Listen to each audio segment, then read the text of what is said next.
आत्महत्या करते हैं सबसे बड़े पापी हैं, क्योंकि आत्मा को हत्या करने वाला भी सबसे बड़ा पापी होता है। और ये शरीर बड़ा दुर्लभ है।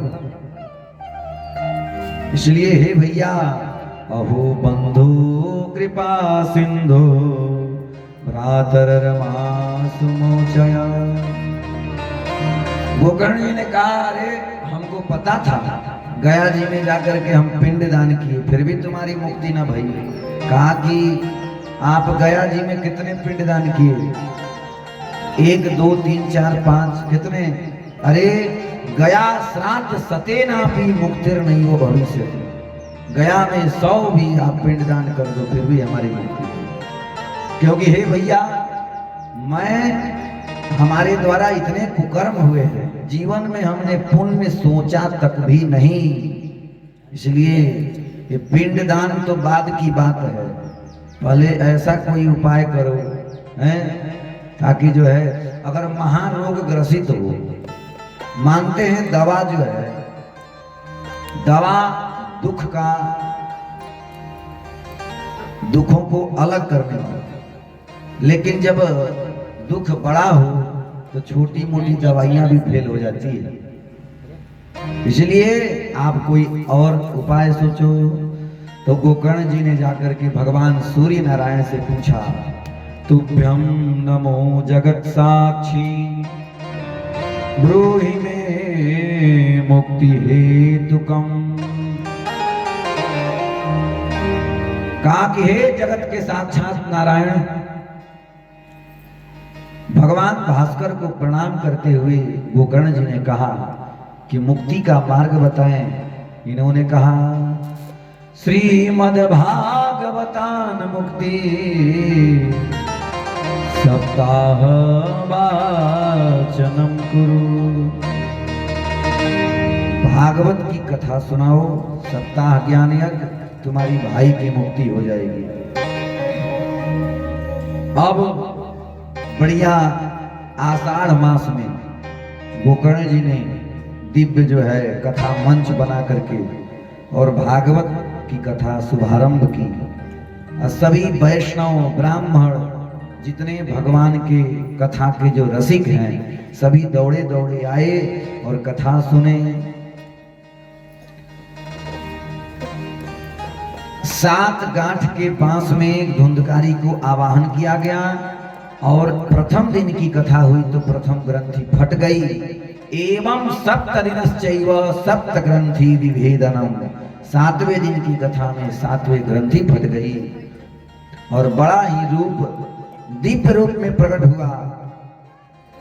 सनकादिक कहते हैं, नारद जी महाराज, दिव्य रूप धरो जाता तुलसी दाम मंडित पीतवासा घन श्यामो मुकुटि कुंडलान्वितः। बड़ा ही सुंदर स्वरूप में प्रकट हुआ। पीतवास घनश्याम।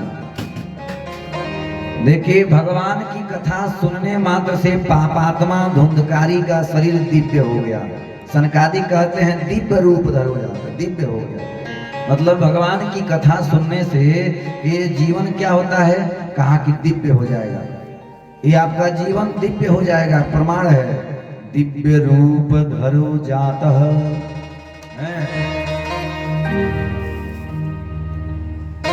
बढ़िया भागवत की महिमा गाने लगा। धन्या भागवती वार्ता प्रेत पीड़ा विनाशिनी। सप्ताहोपि तथा धन्य कृष्ण लोक फल प्रदान। अरे धन्य है भागवत की कथा है, और ये सप्ताह भी धन्य है। रवि सोम मंगल बुध बृहस्पति शुक्र। देखो भाई, यदि 8 दिन होता है, 8 दिन होता तो एक दिन प्रतीक्षा में रहता कि हमारे दिन में कब कथा हो, हमारे टाइम में कब कथा हो। यदि 8 दिन होता, जैसे 7 दिन है तो 7 दिन कथा होती है तो 7 दिन अपने को धन्य मानते हैं, रवि भी धन्य मानते हैं, सोम भी दिन मानते हैं, मंगल भी धन्य मानते हैं। ये 7 दिन अपने को धन्य मानते हैं कि भाई चलो कथा भई है तो हमारे टाइम में भी कथा होगी। लेकिन यदि 8 दिन होता तो जो वंचित हो जाता वो बेचारे पछताता कि भाई बताओ हमारे टाइम में कथा ना भई है।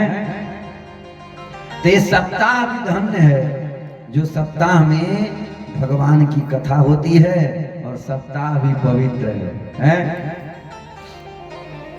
बड़ा ही सुंदर महिमा गाने लगा, लेकिन तुरंत विमान आया। विमान में भगवान के पार्षदों ने धुंधकारी को हाथ पकड़ करके बिठाया है। अब विमान जब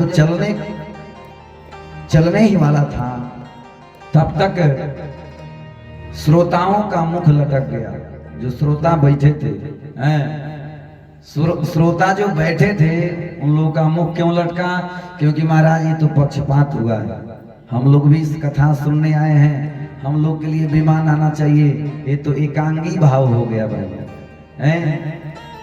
एक के लिए आया है, ये गलत है। अब व्यास जी तो समझ ही रहे हैं, लेकिन फिर भी भगवान के दूतों से पूछा ऐसा क्यों हुआ भाई? तो कहा कि गोकर्ण जी ने कहा अत्रैव बहवः सन्ति श्रोतारो मम निर्मला आनी तानी विमानानि न तेषां युगपत् कुतः। अरे यहाँ निर्मल श्रोता बहुत है हमारे, हैं इन सब के लिए विमान क्यों नहीं लाए भाई? तब भगवान के दूतों ने उत्तर दिया श्रवणस्य विभेदेन फल भेदोऽत्र संस्थितः श्रवणं तो कृतं सर्वैर् न तथा मननं कृतं। देखिए श्रोता भी 3 प्रकार के होते हैं। कहा कि श्रोता, प्रथम श्रेणी का श्रोता वो है जो भगवान की कथा यदि सुने तो दौड़ करके जाए। देखिए गांव वाले तो आ ही रहे हैं, लेकिन इसके पूर्व जो है जगदीशपुर नोखा में कथा भई थी और हमारे आदरणीय श्री लालजी द्विवेदी जी वहां से चल के आते हैं उस गांव से। तो श्रोता का ये जीता जाता प्रमाण आप लोग के बीच में। देखिए भक्तों की कथा ही भगवान की कथा है। यदि जहां दिखे अच्छाई तो उसको कहने में पीछे नहीं हटना चाहिए, और जहां बुराई दिखे तो उसको भी जो है दूर करने में पीछे नहीं हटना चाहिए, समाज को सुरक्षित रखने के लिए। तो श्रोता का मतलब है कहे कि कथा जैसे भी हो रही है, भगवान की कथा हो रही है, चलो अपने गांव की बात है भाई देख लिया जाए। द्वार पर गंगा बह रही है, अब बगल में सरोवर में